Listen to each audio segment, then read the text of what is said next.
Folks, a question: who's here for this session? Netconf multi-device transactions. Guys, are you here for this? Looks like one-to-one. Yeah. Okay. We solved it. This one also. Good. Go ahead. Well, maybe you can. Maybe why don't we do this? You take the mic and So, you tell us how you solved it. No. So I want to see. Okay. What do you have prepared? Yeah, me too. That's why I asked you to go to slide. Well, so that's why I'm here for, right?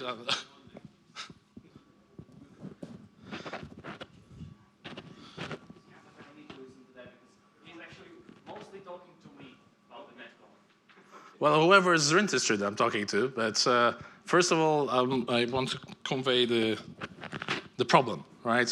So this is design forum, so we got to design a solution. But the problem, and in terms of the naming, one can. This is the latest one I've come across with it, which is basically running synchronized transactions across multiple devices, also known as network-wide transactions, configuration transactions. Now, this has something to do with Netconf. By the way, I asked the question in the previous session I did earlier on with respect to Yang, but I'll ask it again because there's a slightly ever-dwindling audience, I have to say.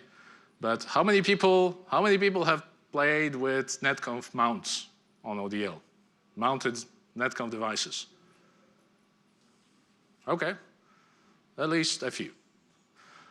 So a little bit of a background. Netconf has this concept of configuration data stores. And there is a running configuration, and then there is something called the candidates, which is actually optional, but it's implemented by numerous vendors. And the candidates is kind of instrumental to supporting this network-wide transactions. Now, how is it instrumental? Well, it's instrumental because it allows basically devices to accept configuration, keep it, and then wait for the controller to commit the configuration into action. And this is extremely useful and not possible. This is actually a big feature of Netconf. Not possible using any other mechanisms, CLI and the like, or SNMP previously, because the controller can basically stage the configuration of a particular device.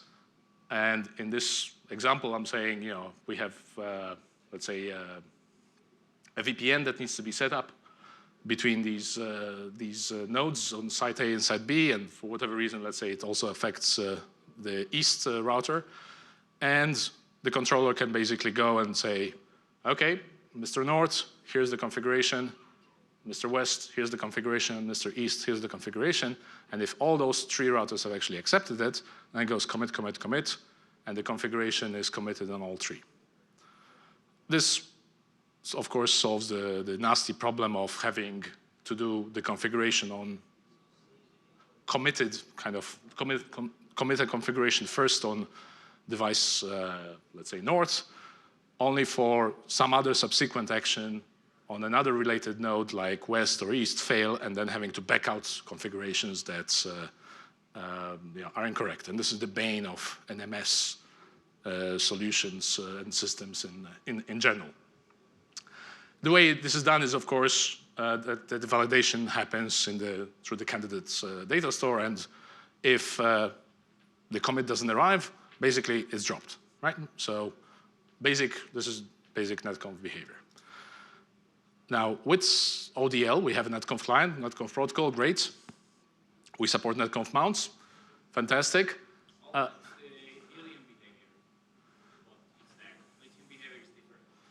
Well, we're using helium, so yes, we haven't tested lithium yet, but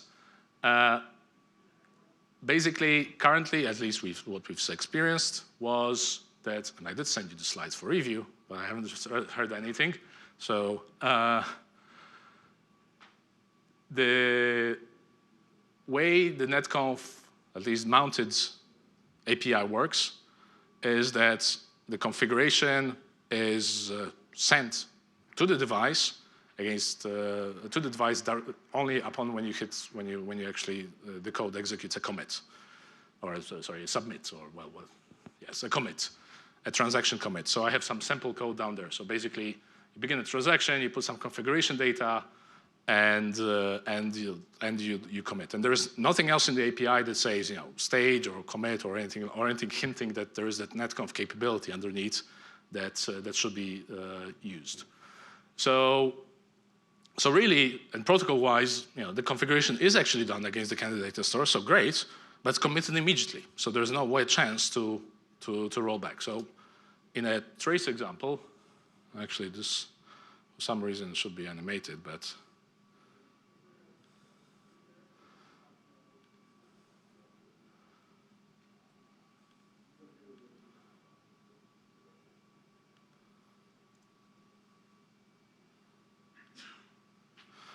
in a trace example, that's kind of pseudocode. What it ends up driving is the following configuration, in XML, sent against the candidates configuration, and then immediately followed, when it's accepted, by a commit from the OpenDaylight controller. So there's no way to actually roll it back at that stage. So the ask here is really that since we are using Netconf as a protocol, we are actually doing all of these operations against the candidate data store. It would be great if we could have the API extended to convey these semantics that stages configuration and then commit it at a later date or something similar.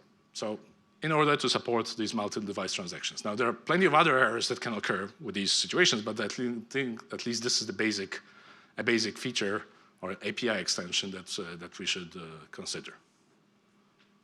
And these are all the slides I had. Now it's time for the discussion. So we consider if applying particular configuration will bring changes to operational state. Imagine you configure a peer interface or BGP name. So you would like to allocate that device only after operational state has been changed and communicated better. I guess that's another use case. What I'm describing here is just expose the basic capability of the Netconf protocol. The validate exposed, so we could involve validate. Yes. So. Okay. One notion of an improvement back for it. So basically, this type of, here, all of this stuff on the gray is good. The OK is also good. It's been accepted. But then today, this automatically gets sent. It gets immediately committed by. Yes, but there's no other button because commit sends actually, right? So you can either do a send configuration or validate, yes, as you say it, and then a commit followed up by commit, or register a callback to commit or handler to basically gather the response. Yes, so some mechanism like this. I think there needs to be like a checked feature or something like this, a callback that can be registered to the validate.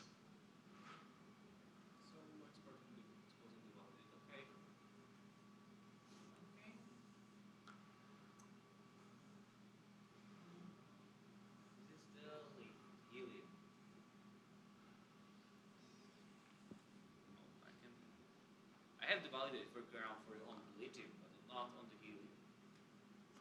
Well, so can you elaborate on the? So the behavior we changed into lithium is that the edit RPCs are sent actually as you are sending them. So if you in your code write put, it goes and send the edit config RPC. If you write a comment, it's actually command to send a comment. So the edit config happens before the commit. So we changed that to actually spread the load. So it actually, when you do the put from the code in the lithium, it immediately triggers sending the edit config. We are not waiting for commit as it was in the helium. So that portion you got already there. And given that how the Netconf operates, and each Netconf maintains only one candidate store per session, you could be able to send if you compile the RFC6241 Yang model, you could be able to send the RPC. So you will do the put, send the RPC to validate the config, wait for the response of the RPC, and then invoke the commit on the transaction. Right, but let's work around in the Lithium to have that functionality without introducing new API. send the RPC to validate the config. Okay. You need to have the logical and entity code. So unless you receive all a case, you are not in state to commit. Yeah.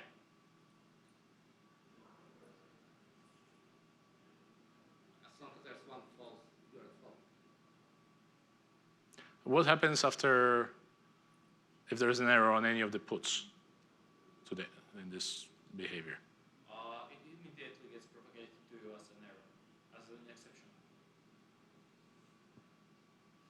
Okay. So it's put. Or if not, then you will get the commit failed. On the commit, you can listen on the future, and if actually your transaction is invalid, that future, when you hit the commit, you will get the callback that commit failed. Right. But I think you agree that it would be nicer to have. Yeah, the validate button. Yes. Or the validate callback. In case if it is like. Sure, the problem is with the Netconf is selecting the strategy based on the capabilities exported by device. So that's the harder part of the Netconf, and currently we have this. I believe in the Helium it was implementation only for one support, for one type of capability support, which is candidate. In the Lithium we change with behavior, and we do the selection how the actually implementation behaves based on the capabilities. So, for example, you don't want to send these edit config RPCs during your operations as you are doing them if the implementation is having a write running capability. Mm-hmm. Because, yeah, you want one point where you send all the configuration at that point. Because if you have a write running, each time you do the edit, it's actually commented also. But not if you're editing in the candidates data store. Yeah, but not all devices have candidate data. There are devices out there which doesn't have. But here, I mean, at least in Helium, there was no other data store. It was, I wasn't choosing the data store. It was sending everything to candidates. Yeah, it was sending to the candidate because device supported candidate. Okay. So you're saying that. So we are selecting the strategy how the logic of our transaction in the Netconf is implemented based on the capabilities of the device. And I believe there is an SPI which allows you to provide your own strategy. I mean, I'm wondering whether basically the Netconf API shouldn't be a little bit more, exposed in this sort of selection. Whether this shouldn't be something to the programmer, or you should be doing the smarts behind it. Some parts of it probably yes, not all the parts. So actually, the Netconf protocol API is only the RPCs, and there is no concept of the transaction. So this is the helper API you are using. You are not using the router of APIs. No, I'm not saying all of but a bit more of these capabilities. Makes sense. Yes. Now, one question on the Lithium behavior that you just explained, and this is just, I guess, for my own understanding. If the Yang model on the target device, for example, features a construct whereby there is, you're configuring one piece of the tree, and there is a reference to another piece of the tree that also needs to be present, and that arrives in a different put. If they are in different puts, that one is actually, I would say, implementation specific to devices. Usually, the devices actually need the RFC 641. I believe for the Netconf actually says that the device must enforce these constraints only on the validate or commit. So it shouldn't be a problem if these are sent via through different tools. Okay. If it is a problem, contact your device vendor and point them to the bug in their implementation. Okay. Okay, so with puts it should just work. It should work that way. Actually, the device mustn't enforce you to send all the configuration you want in the config. So you could create one subtree, second subtree, and actually the requirement in the Netconf is that the configuration must be valid on the commit, not during the construction. Mm-hmm. Okay. All right. Good. So I guess outcome is enhancement bug request. Sorry, for a validate button.